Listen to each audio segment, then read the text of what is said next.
Hey, everybody, it's day 2 of our second lap of discussions about the teaching of reading, writing, listening, speaking, whatever else comes to mind as we work our way through this new series. Good morning, Penny.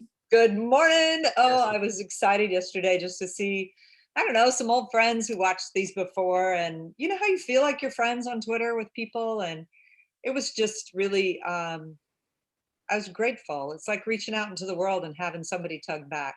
It was Yeah, it nice. was nice to see some of that response, that like kind of long lost friends saying it's good. And, it's interesting because we were talking earlier today about how some people sit and watch these. Some people, they put them in their, iPod, in their phone and their ear pods and listen to them as they're hiking or Yeah. driving to work. So it's kind of nice that we hear the different ways that people have absorbed these. Yeah, and we put it all on the Padlet again, which I was surprised how many people say that really helps because we link all the things we talk about to the Padlet, which makes it really easy if they're listening in to find what we Yeah, talk about. I love that Padlet. That's really rich. I know in a few moments we're going to just kind of center today's talk around an idea to get kids up and writing some more. But before we do that, we often like to share some things that we have read recently. So, what have you read recently? Oh, well, I read every Friday picture books to my granddaughter. Maisie is 3, and Una is the current favorite. Now look at Una with her little otter companion. Absolutely adorable. But she's like a mischief maker, which is very much Maisie. And so everything they do is they go swimming through, they keep getting in trouble. And um, I didn't even realize I had given her this book, and I took another copy down there. But we have 3 friends with brand new babies, so they're all getting a copy of Una. It is just beautiful. So that's my first book talk. My second one, I love this book so much. Genesis Begins Again. It is, I believe she's in 8th grade, and it's set in Detroit, and that's where I spent 5 years teaching, supervising student teachers. And this young woman is, her father has come back from, I think it's Vietnam, and he has a drinking problem and he keeps losing his job. So they're going from house to house to house. Well, they get the opportunity to rent a house that's, I think, might be Southfield. It's one of the northern suburbs of Detroit. Beautiful neighborhood. She goes to a new school. She's all settled in, and then they're going to lose the house again. And so it's that Genesis. She begins again and again and again, and she's so strong and resilient. Right now, if I was teaching middle school, I would have a strong young woman book club series. This would be one of them. It's just terrific. So worth, I don't know. I mean, I definitely have it in my high school as well, but just we need these powerful role models of kids who, against all odds, are still making it. I'm writing down the phrase "strong young woman book club." Oh We yeah, will revisit that idea. That's a great idea. yeah. Um, So what do you? those of you watching, yeah, those of you watching, Penny and I actually are in a very, very small book club with 2 of our buddies, and we're meeting tonight. And you remember that, Penny? We're meeting tonight, I do. and we are going to discuss this book, which we just finished. That's called The Midnight Library, which I also think is a book that would connect with adolescents, older adolescents, perhaps.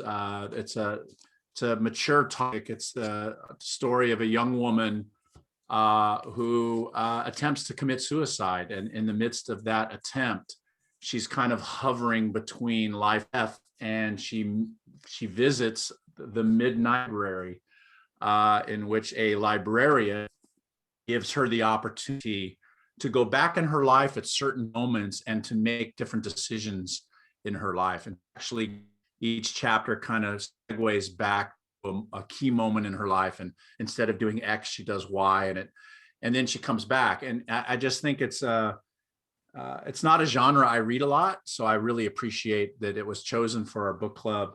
But I also found it pretty deeply philosophical. What about you?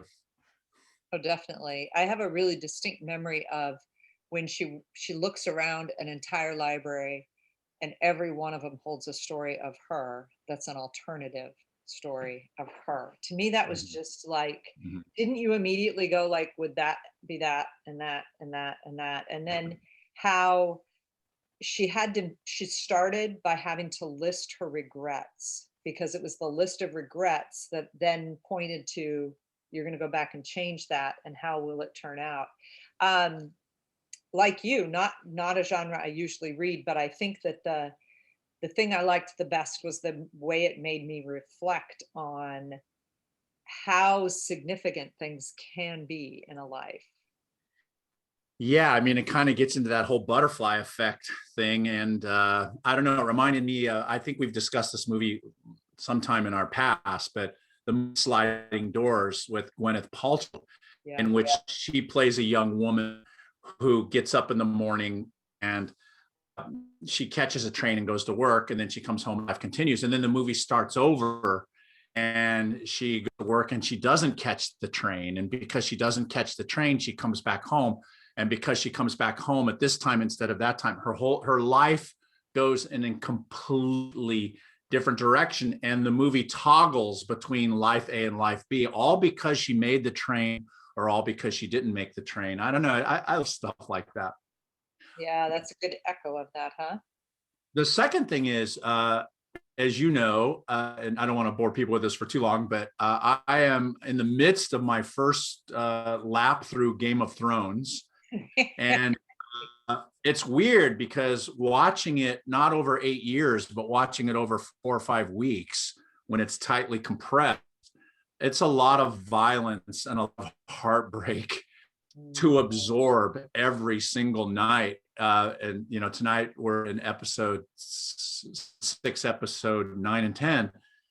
And I have found that when I leave that 2 hours of viewing night, I need something else before I go to bed. And so I've been reading comedy books, and lately I've been adopting the Penny idea. I know you begin the day by reading poetry, but I the day before I go to sleep, poem or two, just to try to get my mind in a different place than Game of Thrones before I go to sleep. And I've been reading Mary Oliver this week, and I just love her. Yeah, well, we binge watched it because it had been out, except for the last season when I saw it. And two things. One, I would dream. Guess who I was in Game of Thrones? I mean, I had to be the one in charge of the world. But the other is that the red wedding that I talked about that you never really got, now all of a sudden made sense, which was about the ink that you used. But that Yeah, we wrote reference to about that in 180 180 days. days. Yeah. Yeah. So, an idea to get kids up and riding. Yeah, I want to share my screen and show you guys. I was so intrigued by this. I tweeted it one day, and that is this New York Times, sorry, not that one. This 75 art questions, 7 questions, 75 artists. So that the things that are scrolling around here are some of the images that are in this article, which is amazing. And all of these artists' names are popping in because what happens is that they zoom in on these 7 questions and they come right at the very start. So did you make anything that mattered? I mean, think about the enormity of these questions. Who and what comforted you? So the question of who comforted you and what, 2 questions. Which moments will you remember? Which ideas would you like to forget? What would a do-over look like? And what's still on your to-do list as normal comes into focus? And so the day I got this, saw this in my inbox, I read it and then I wrote those 7 questions in my notebook. And it's been a couple days now. I spent a long time on question 1. Did you make anything that mattered? What did you make? And after I'd written 2 pages on that, today I wrote next to which moments will you remember? And I went back and used a mentor text to get me going on that. So what have you done with the thinking? Well, you stop there. You got to say more about the mentor text and how you utilize that. Yeah, but I just wondered if you'd done any writing yet before I show them that. Yeah. So, yeah, a little bit. What I did with it is in typical Kelly fashion, as you'll see, Kelly and Penny's processes are very different. Mhm. I wrote down each question, right? What's one thing you made this year? What art have you turned to in this time? Do you have any particularly bad ideas? I love that question. What's a moment you'll always remember? Did you find a friendship that sustained you? If you'd known you'd be isolated for so long, would you have done differently? And what do you want to achieve before things return to normal? And then what I did for each of that was so much, right? That I didn't really know where to go. So I kind of bulleted responses Yep. to each one of those questions, just sort of in bullet form. Yeah. I did that yesterday. And then I watched Game of Thrones and read Mary Oliver and went to sleep. And then when I got up this morning, I looked at it, and one thing on the entire page just screamed my name. And that's what I wrote to. But see, and what we both did imitates what Nancy Atwell a gazillion years ago called writing territories, is you have a big list of stuff, which we've done in so many different ways with kids, and then you say, take one and go. And there's something about the generating of a lot of ideas. And for me, having those questions there and having time to kind of marinate with them, my list just became longer and longer. So I thought one we could talk about, and I don't know if you've written to the one about moments. Will you remember? That is the one I wrote to. Oh, cool. I got to show you my favorite, and I'm going to definitely use this in class this fall. Mentor text for this one. Karen Russell, novelist, thinking I could watch a 1-year-old and a 3-year-old while also participating on Zoom calls with students. I have a bleary memory of watching our baby feeding bread to the houseplants while her brother stood on the kitchen table, feral and naked, and thinking to myself, well, at least I can angle the camera. That's great. I absolutely love that. And then there's one more that I loved, same question. And this is a composer. He says, I've been having an awful soul crushing day of artistic torpor and was celebrating by buying socks in the abandoned Uniqlo on 34th Street when they called the election for Biden. The staff and I were all screaming and dancing around. I walked up to Times Square, which was initially deserted and then filled up as if in a time-lapse video. Within Wow. 5 minutes, the whole of New York was there. A man on the Segway with a 3-legged corgi, the naked cowboy, some gay people turned up in Daisy Dukes with Kamala, glitters gunned onto their bottoms. A man had a Jeroboam of champagne and started pouring it into plastic cups. I think it was the first time I'd been genuinely 3-dimensionally happy in months. Oh my goodness. Isn't that awesome? And then the last one, I just loved that Amanda Gorman, the poet at the inauguration, was one of the people they asked. And her answer to going back in time, if I could go back in time and give myself a message, it would be to reiterate that my value as an artist doesn't come from how much I create. I think that mindset is yoked to capitalism. Being an artist is about how and why you touch people's lives, even if it's one person, even if that's yourself in the process of art making. Talk about taking away some of the pressure on, just create, create, create. And so for me, what I would do with students always is say, those first two were examples of the moment. What are the craft moves you noticed? And that's what I'm going to ask you. What did you notice about the woman at home with her 1 and 3-year-old and the guy in Times Square? Well, the guy in Times Square, I mean, the sensory detail of the people, I mean, some of his language, I'd love to see it again. Yeah, I can. Because there was, I was having all kinds of thoughts as I was looking at it Yeah, again. it's right there. So, I've been to that Uniqlo on 34th Street. So that's the first thought I had. But I love, the list following the colon. I mean, I'm an English teacher. I know that kind of stuff, right? I wondered what the heck a Jeroboam was. I don't know what it is. But last line, 3-dimensionally happy. What it just that it's so fascinating to me because in my own list, without having seen this, in my own list of things my own moments of what I'll always remember, I did put exactly where I was standing and who I was with when I found out that the election results. So, Isn't that it's one of, interesting? It's yeah, I was actually on a bicycle trip with another couple, socially distanced, but we were in the hills above Santa Barbara, and I remember exactly where I was. I mean, so it comes back also to that idea, right, that the power in reading is also sometimes tethered to that small moment, those small details. right, because like for me, a man on a Segway with a three-legged corgi, right? And Yeah, the writer has the choice of saying details about the man right, or the Segway or the right, dog. But there's something about the simplicity, man, Segway, three-legged corgi, even the rhythm of it, right? So right. what I like about the list is that it's simple, simple, a little more detail so that you do this kind of, And oh, it's that power of it too.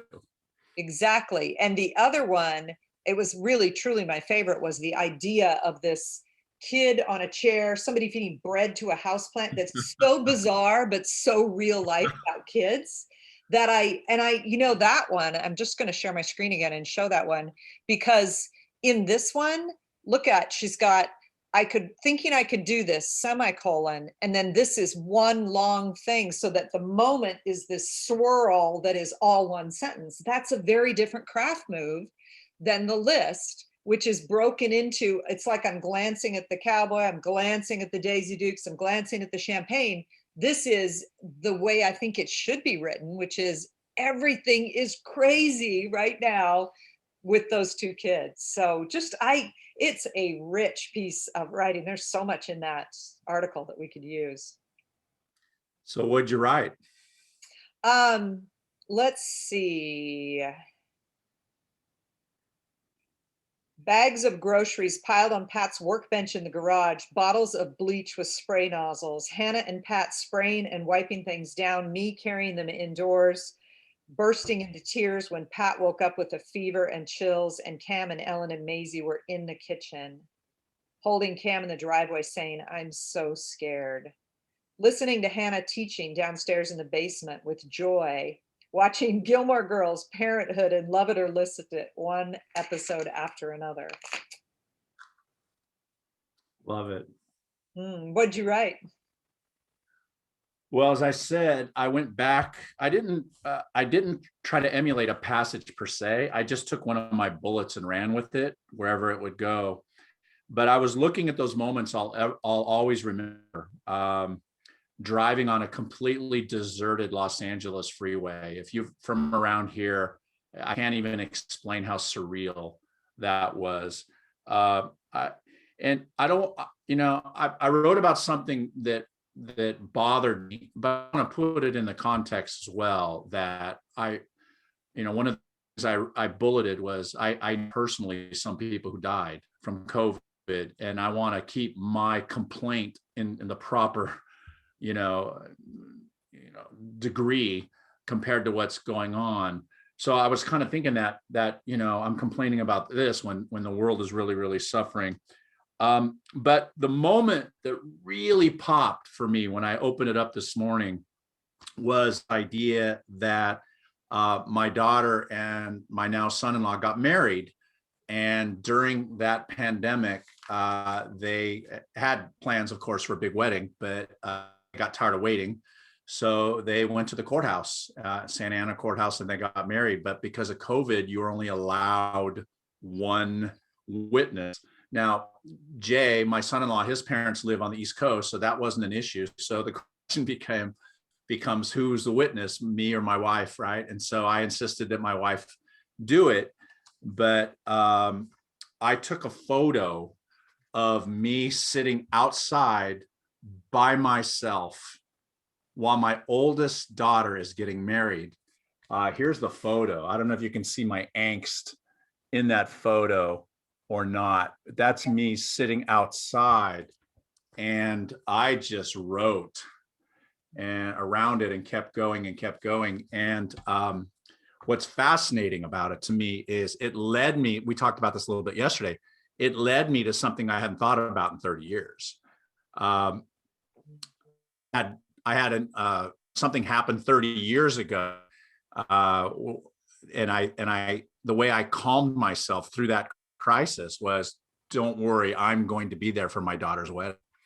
It was a health scare that turned out to be nothing, but um, I took comfort at time in knowing that I was going to be at my daughter's wedding, and there I was, not at my, well, in a way, right? I mean, she's still going to have a ceremony, we hope, after the pandemic passes, but there's no way I write this without that prompting from the New York Times. I mean, just giving kids that springboard in which they can take something and go. Yeah, I was thinking about the conversations we've been having about the way we have to open up writing for kids. And there, you know how often we get assignments to write something and we dread them and we procrastinate. But when it isn't about having the time, because you would have the time to do it, but it's the fact that that writing led you somewhere you didn't expect that keeps you coming back. Don Murray used to say, I get up for the surprise every morning because there's going to be a surprise in a line that I won't, when I don't see it coming is when it has such, I don't know, emotional power. And Right. that idea that you wrote all that down somewhere, Kaylin's going to have a child at some point. This grandchild might read grandpa's notebook about that and see that moment so differently than if I it. love that idea, though, right to the surprise, Mhm. because you don't get that. A student does not understand that if the only writing they do is to answer teachers' questions, or they don't write very often. That's something you acquire that idea kind of really internalizes when you write regularly, which is why you and I created in 180 days. The kids write every single day in class. Yeah. And if they don't write in class, when are they going to write? It's kind of like, the assignment is we're all going to work in our notebooks and I'm going to give you something that'll, get you interested to go, which right now it would be that 7 questions, 75 artists, pick something. But I think that the idea that it opens up, I'm working with an elementary school right now that has started notebooks in every grade in every class, and most of the teachers are writing, and all their feedback is just the joy and the engagement and the fact that we don't feel the pressure to grade it all has just kind of released them from the stress of teaching writing and kind of opened up the possibility of teaching writing. What a difference. Yes, and I know it's a little bit of a tease, but I can't wait until we can announce that one of our guests are going to be Tom Newkirk Yeah. next week. Will be one of our interviews, and he has a new book coming out on. Well, what you've read it, right? Yeah, Writing Unbound. It's about fiction writing after interviewing middle and high school kids and their teachers who write fiction. Right. Yeah. And so trying to bring that joy and meaning back into the writing curriculum. And I cannot wait till we talk to Tom, who's one of our educational heroes anyways.